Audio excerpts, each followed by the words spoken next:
वहां न पहुंचे रवि, वहां पहुंचे कवि। तो देखिए जाहिर सी बात है, जब जहां रवि नहीं पहुंचा तो वहां कवि की सोच पहुंच गई। यानी लेखिका तस्लीमा नसरीन ने वो चीजें लिख दी जिनका सच्चाई से कोई लेना देना नहीं था, इसीलिए उसको बैन करा गया यहाँ पे। और रही बात यहाँ पर, तस्लीमा नसरीन ने कहा कि मस्जिदों के अंदर यहाँ पे कोई जरूरत नहीं है। तो तस्लीमा नसरीन जी, आपने अपना नाम अभी तक तस्लीमा नसरीन रख रखा है, आपने मजहब इस्लाम का नाम आपने इस्तेमाल कर रखा, तो आपको वो सबसे पहले अपना नाम हटा देना चाहिए था, क्योंकि ये वही है नाम आपका जो वहां के इमाम साहब मस्जिद के, उन्होंने आपका नाम तकसीम करा। ठीक है, ठीक है दुर्गाचार्य जी। तस्लीमा के माता पिता दोनों मुसलमान थे, एक मुसलमान परिवार से ताल्लुक रखती थी, उनकी परवरिश, उनकी पढ़ाई, वो सब कुछ इस्लामिक तरीके से हुई। लेकिन एक महिला जब वयस्क होती है, समझदार होती है, तो अपने ही धर्म के खिलाफ वो क्यों गलत लिखने लगती है? इसलिए क्योंकि सच्चाई पता चल गई थी, इसलिए क्योंकि इस्लाम में महिलाओं को दबा के रखा जाता है, इसलिए क्योंकि बुर्के का कल्चर है, इसलिए कि महिलाओं को बोलने नहीं दिया जाता, ये वजह थी। देखिए अभी मैं बोल रही हूँ, इन लोगों को बोलिएगा, बिल्कुल नहीं बोले बीच में। इन्होंने बोला, मैंने पूरी सुनी है। देखिए मैं उसे बहुत साधुवाद देना चाहती हूँ। जिस प्रकार उन्होंने अपने जीवन में अपने ऊपर आबिदी बताई है कि इस्लाम में वाकई महिलाओं का शोषण होता है। इस्लाम में उन्होंने कुरान पढ़ा, कुरान में क्या लिखा हुआ है, तभी वो बहिष्कार कर रही है। आप ये देखिए, बोल रही है मस्जिद नहीं होना चाहिए। क्यों कह रही है मस्जिद नहीं होना चाहिए? जहाँ महिलाओं का जाना वर्जित होता है, वहाँ महिला नहीं जा सकती है। क्यों नहीं जा सकती है? हमारे देश में कहता है कि हम हिंदू, हम स्त्री और पुरुष दोनों एक है, तो फिर वहां महिलाओं को वर्जित क्यों है? क्योंकि ये सिर्फ महिलाओं से बच्चे पैदा करते हैं, उनको हलाला जैसे शोषण में डालते हैं। उसने छोड़ा, अगर पति ने छोड़ दिया तो ससुर के पास जाओ, उनके ताऊ के पास जाओ, या मौलाना के पास जाके हलाला करना पड़ेगा।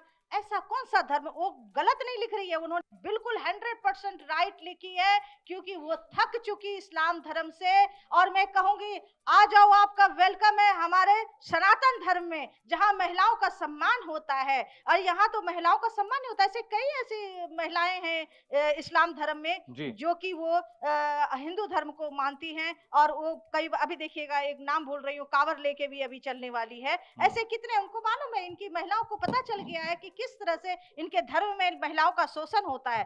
दूसरी बात, आप ये देखिए, सिर्फ तस्लीम ही नहीं है कि जो आवाज उठाई है, बेनेजुला में कुरान के बारे में उनको पता चल गया, इस्लाम के बारे में पता चल गया, ये नकली धर्म है। इसी तरह से धर्म को लेकर कुरान भी उन्होंने जला दी थी। क्या किसी इस्लामी लोग की आवाज उठाई?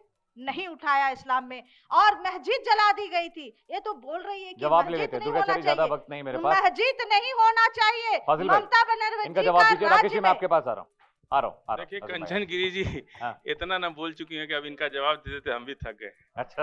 ये 1950 बाबा साहब के संविधान के बाद ये यहाँ प्रवचन कर सकती है। अगर 50 से पहले पैदा होती तो पति की सेवा पुत्र के साथ या घर की रखते, इनको वेद पढ़ने का, उच्चारण करने का अधिकार इनके सनातन धर्म में रानी को नहीं सुना अब सुन लीजिए, और हमारे यहाँ के बारे में नहीं जानते जो लड़ाइयाँ हुई, इतिहास पढ़िए, उसमें सरदार भी औरतें रही, लड़ाइयों में सरदार भी औरतें रही।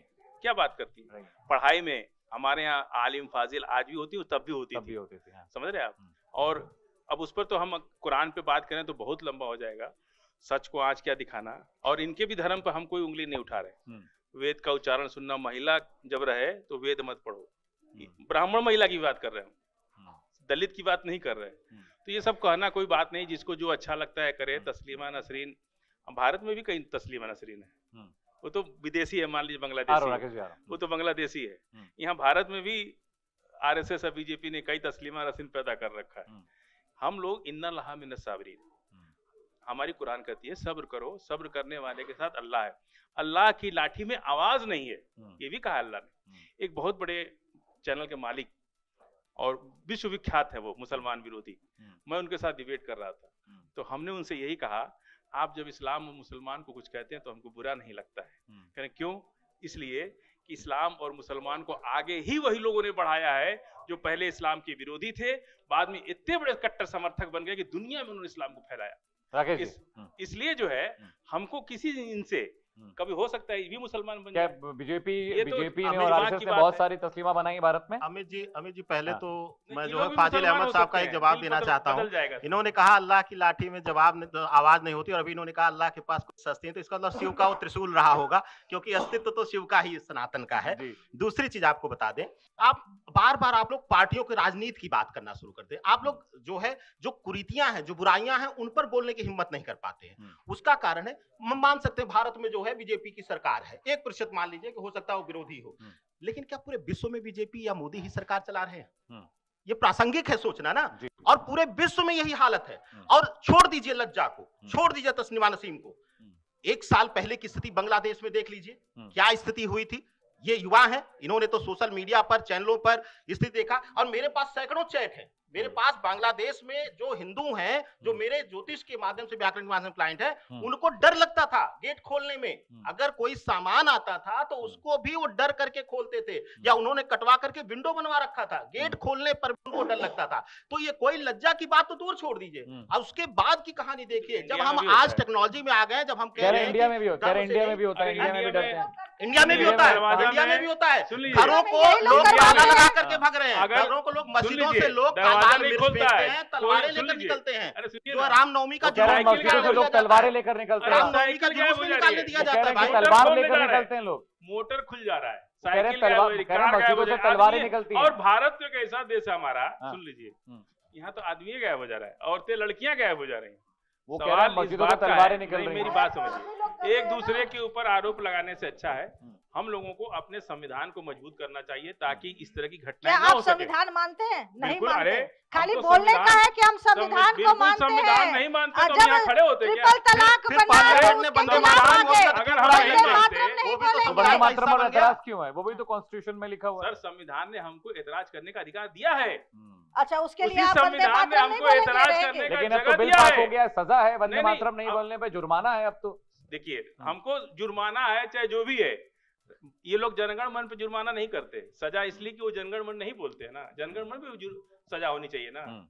यदि आप राष्ट्रगान बड़ा है कि राष्ट्रगीत बड़ा है, जनगण मन न गाने पर कहाँ एक नहीं मिनट, होता एक है। मिनट, कंचना जी, इंडिपेंडेंट जनगण मन डे ये पे लोग कहाँ नहीं गाया आजादी जाता? आरएसएस के मुख्यालय में नहीं होता, वो लोग तिरंगा नहीं अब फहराते। तो होने लगा, आरएसएस के अरे अब मुख्यालय में होने लगा। सर, हाँ, नकली, इसीलिए तो मैं नकली तो नागपुर संविधान- गया था, वहाँ जनगणमन होता नकली है, देशभक्त, अब इसीलिए हम लोग नकली अब वहाँ पर देशभक्त भारत का झंडा भी लगता है, अब तो हम नागपुर में। लोग, अमित सुन भाई, लीजिए, ये भी नकली भक्त इसी बन करके दिखा संविधान- दें एक सुन बार, लीजिए, एक इसी बार ये भी नकली संविधान भक्त की- बन के इसी दिखा दें। संविधान की शपथ से हाँ। हम लोग भारत में रुके थे जब पाकिस्तान जाने अरे के बाद। नहीं, मैं ठीक है, बताती इसी हूँ, संविधान की शपथ से रुके थे। नेहरू जी ने और दुर्गाचार्य गांधी जी जी, का बोया अभी हुआ साहब ये बीज बताइए, है। जब कॉन्स्टिट्यूशन में दोनों को बिलीफ है आपको, प्रधानमंत्री आप देश के बनना था, संविधान को जिन्ना को मानते हैं, और बाबा साहब नेहरू अम्बेडकर जी को को। मानते हैं, तो एक महिला की लिखी है किताब पर उसको सजा मिलनी है नहीं मिलनी है, ये कानून तय करेगा। पब्लिक ने, भीड़ ने, इस्लामिक मौलानाओं ने कैसे तय कर लिया कि फांसी दे देंगे? फतवा जारी कर दिया, बैन लगा दिया, भारत में भी बैन लगा दिया, बहुत सारे लोगों ने फतवा जारी किया। अगर आप मानते हैं कॉन्स्टिट्यूशन को, आप मानते हैं बाबा साहेब को, तो फिर कानून को अपना काम करने देते, क्यों मौलाना फतवा जारी करते रहे तस्लीमा के खिलाफ? हाँ अमित जी, देखिए इसमें कोई शक की बात नहीं है, हम लोग अपने भारत के संविधान से बेइंतहा मोहब्बत